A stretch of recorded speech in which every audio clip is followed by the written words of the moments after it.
Hello and welcome to what I hope to be the first video of many videos that I'm intending to produce as part of a new songwriting partnership web service that I'm hoping to create in the course of the next few months.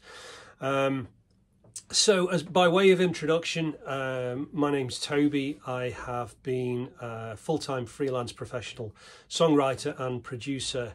I've been doing it professionally full-time since 2016.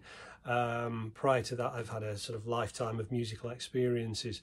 But for the last sort of, getting on for 10 years now, I've been writing and recording music and selling the songs that I write on freelancing websites like Fiverr, and that's now become one of the sources of my main income. And so the purpose of this video really is to sort of introduce you to the way that I approach songwriting when I'm sent lyrics from clients. You know, how I work with clients, how I develop the lyrics into a format that I feel would work well with the genre that I work with. And I suppose I should outline that in the first instance. I work generally in Americana, rootsy, folky, country music. So a lot of the models and the way that I approach songwriting is specifically, I guess, designed for that type of music. And as with anything in music, you know, it's subjective. This is a big disclaimer now. Oh, another disclaimer is as well, I don't intend to edit this video together to make it slick. So if I fall over my words and get things wrong and stutter, then I apologise. I just wanted it to be hopefully a reasonably natural flow rather than, you know, one of these very complicated cut together videos. That said, you know, I want to keep this introduction video fairly short, so I just wanted to get some highlight points across as much as I can. So, what are the key points that I would share with anybody about songwriting? Okay, well, from my perspective, the absolute most important part of any song is the chorus. The chorus part is the part of a song that has to be the pinnacle. It's the bit that you remember. Okay, so let's rewind that a little bit. Let's say you go to see a band, or you listen to a record on the radio. What is it about that song that makes you want to go out and buy it? And I can almost guarantee that the reason that there might be for you to wanting to, you know, listen to that song again or go out and download it is because listening to that song has invoked some sort of emotional reaction. You know, it might be that it's reminded you of another song. It might be that it's reminded you of, you know, something that's happened in your life. It's resonated, you know, with something. Quite often it might be a lyric that reminds you of an experience that you've had that's resonated, and it's created an emotional reaction within you that you want to reenact. You want to hear it again, you know, and even you know, desperate and sad emotional reactions, ironically, within a song, you know, create this longing for you to hear it again. And in the same way, a chorus in any song should be the, you know, the most sort of revelationary part. It's the hooky part. It's the bit that you want to sing again. And it's, you know, it's the bit that maybe has the big reveal regarding the lyrics. And so all other parts of a song, in my opinion, serve to create a tension or a longing or a leaning towards the chorus part. So we do that in terms of, as I mentioned, you know, both a lyrical reveal of some description. So it might be, you know, the first couple of lines of a verse in any good song should sort of sow a little bit of a mystery. You know, actually, if it's an unusual line, a client of mine recently sent me a set of lyrics, and the first line was, "It's not just any stone, not just any stone." And the reason behind that lyric was, it's like, what's that about? It's sowing this idea of confusion, you know, and obviously the lyrics go on to sort of explain the whole story. It's about skimming stones across a lake, and, you know, the comparison with love and all that sort of thing. So, you know, the lyric in the verses, you know, sometimes can create a feeling of intrigue and sometimes confusion. Okay, after saying I'm not editing stuff together, a FaceTime call came in, so it stopped the video going. So I'm going to pick up where I was. So the lyrics, you know, can create a sense of confusion, can create a sense of a story where, you know, you want the big reveal to happen in the chorus.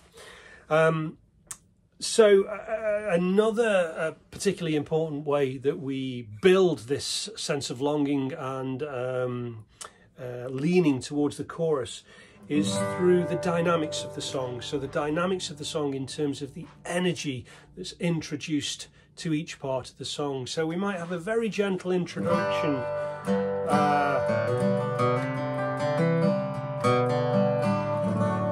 And then we'll go into a verse, which, you know,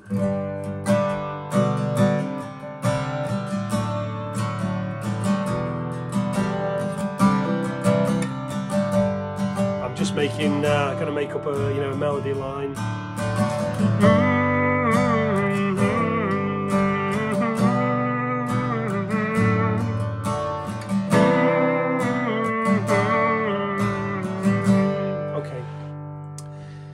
So now we're going to go into the chorus part, okay?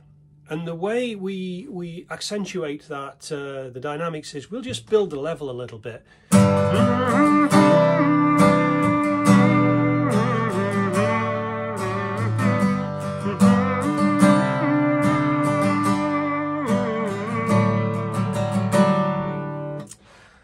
So we, you know, we just inject a little bit more energy into the way that we're playing.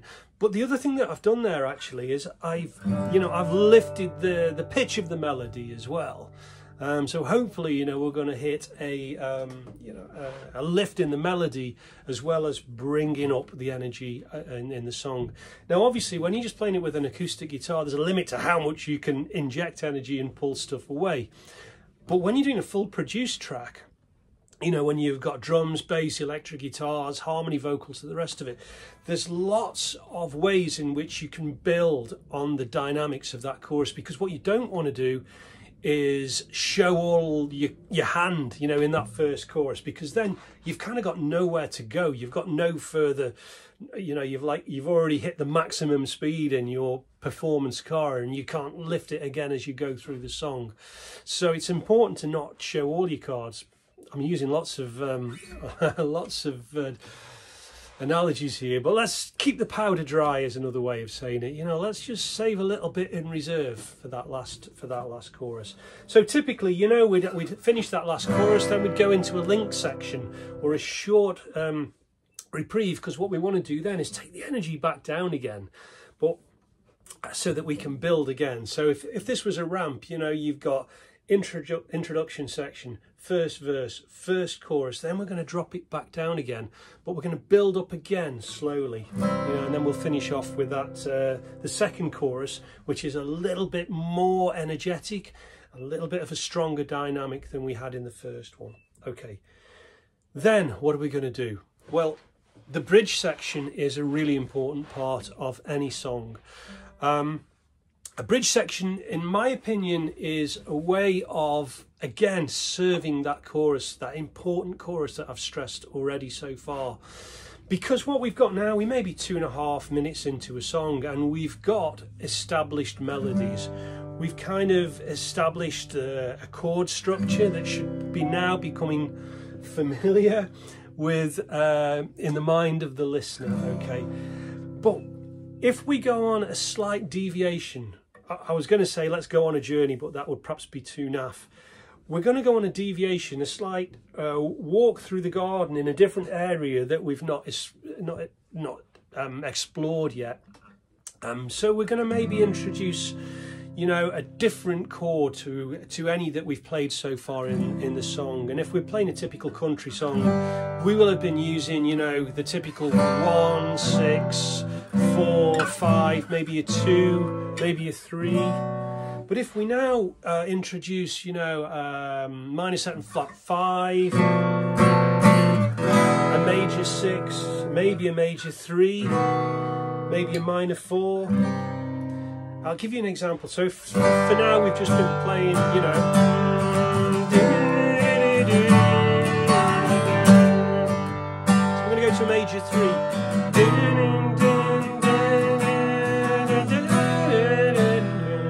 a major 2, 4, minor 4. So again, you know, these are naff cliched lines that I'm making up, but it's just to serve the point that I'm trying to make, where we take the listener somewhere slightly different. You know, we expose them to different intervals, different chord structures, so that when we come back into that, you know, we go back into that final chorus. You are really serving to give them what they need, you know, this longing, this yearning, this addiction to that chorus part. Okay, I think I've probably said enough in my head emptying exercise of how I go about creating a song from somebody else's lyrics.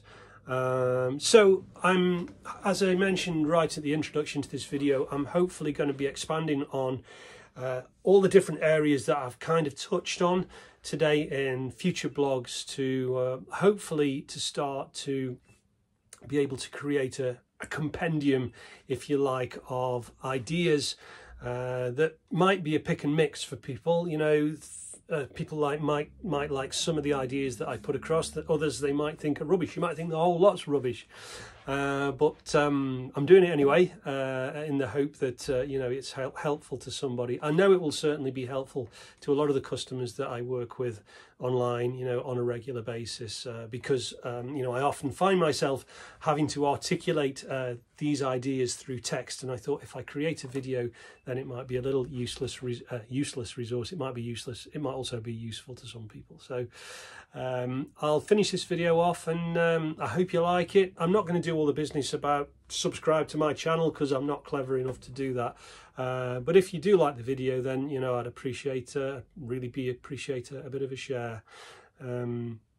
I'll finish off now. Thanks a lot for watching, and hopefully I'll have another one soon. Bye for now.